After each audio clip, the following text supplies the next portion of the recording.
Assalamualaikum warahmatullahi wabarakatuh. Hai hai hai. Mari menambah wawasan bersama saya Tria Karina Yasmin di sini. Kali ini saya ingin sedikit berbagi informasi terkait kurikulum Merdeka Belajar. Nah, apa sih kurikulum Merdeka Belajar itu? Ada yang tahu? Kurikulum Merdeka Belajar merupakan sebuah kebijakan yang dikeluarkan oleh Kementerian Pendidikan Kebudayaan Riset dan Teknologi sebagai upaya mengembangkan kurikulum dari yang sudah ada sebelumnya.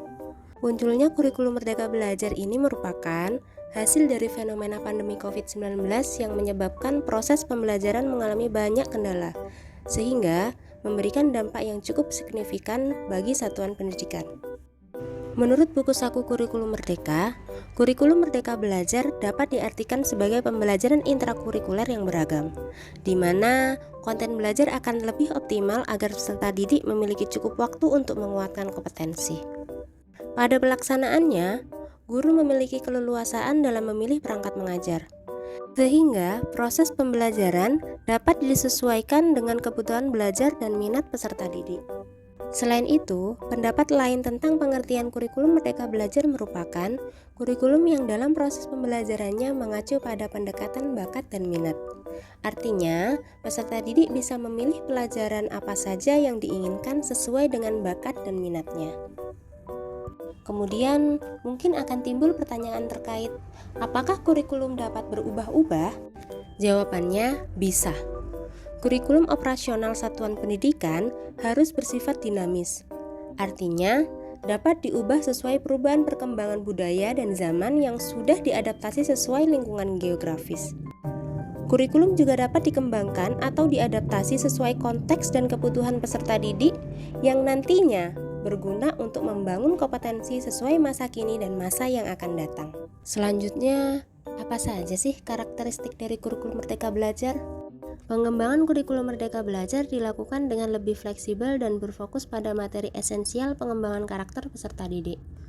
Yang pertama, pembelajaran berbasis proyek yang bertujuan untuk mengembangkan soft skill dan karakter sesuai profil belajar Pancasila. Yang kedua, berfokus pada materi esensial sehingga tersedia waktu yang cukup untuk pembelajaran yang mendalam bagi kompetensi dasar seperti literasi dan numerasi. Yang ketiga, adanya fleksibilitas bagi guru dalam melakukan pembelajaran yang terdiferensiasi sesuai dengan kemampuan peserta didik dan melakukan penyesuaian dengan konteks dan muatan lokal. Kemudian, apa saja tahapan implementasi dari kurikulum Merdeka Belajar?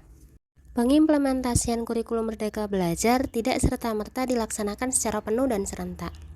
Bagi satuan pendidikan yang memilih menggunakan kurikulum Merdeka Belajar, terdapat 3 pilihan kategori dalam mengimplementasikan kurikulum ini, diantaranya: pertama, kategori mandiri belajar.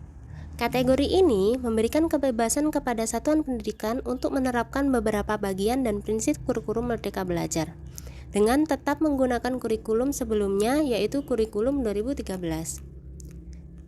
Yang kedua, kategori mandiri berubah. Pada tahun ajaran 2022 sampai 2023, satuan pendidikan mulai menerapkan kurikulum Merdeka Belajar. Contohnya, seperti menggunakan perangkat ajar yang disediakan dalam PMM sesuai jenjang satuan pendidikan. Yang ketiga, kategori mandiri berbagi. Satuan pendidikan dipersilahkan untuk menerapkan kurikulum Merdeka Belajar diikuti pengembangan mandiri berbagai perangkat ajar pada satuan pendidikan. Lalu, dari semua informasi yang saya paparkan tadi, apa sih keunggulan dari kurikulum Merdeka Belajar ini?